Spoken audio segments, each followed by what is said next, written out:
สามารถ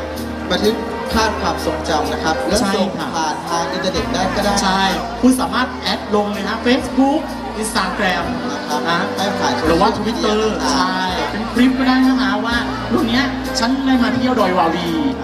เรามีการประกวด8ชนเผ่าเป็นธิดาดอยเป็นธิดาชาวาวีใช่ธิดาวาวีของเรานะครับว่าตำบลวาวีของเรามีสาวงามซ่อน มอบได้เลยนะคะตั้ง15สาวงามวันนี้นะครับสาวงามสวยมากๆนะครับคุณรักเบอร์ไหนชอบเบอร์ไหนสามารถมอบพวงมาลัยให้กับน้องๆนะครับเพราะว่าผลของพวงมาลัยมีถ่ายรูปได้เลยนะคะถ่ายรูปแล้วลงแอปใน Facebook หรือว่า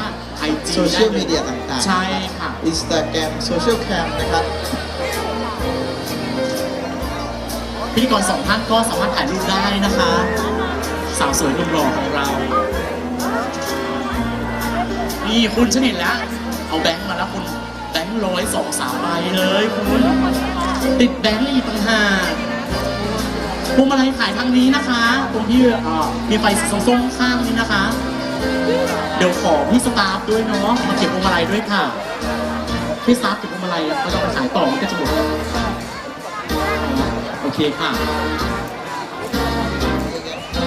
นะครับสามารถให้คะแนนพวงมาลัยกับน้องๆได้เลยนะครับเดี๋ยวเราจะเปิดโอกาสให้มอบพวงมาลัยน้ำใจให้กับน้องๆอีก2รอบนะครับ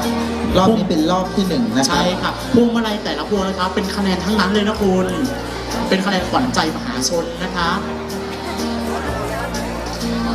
สาวสวยแต่ละท่านได้รับทั้งพวงมาลัยและก็เงินสดสวยงามมากถ่ายรูปได้เลยนะคะ8ชนเผ่า15สาว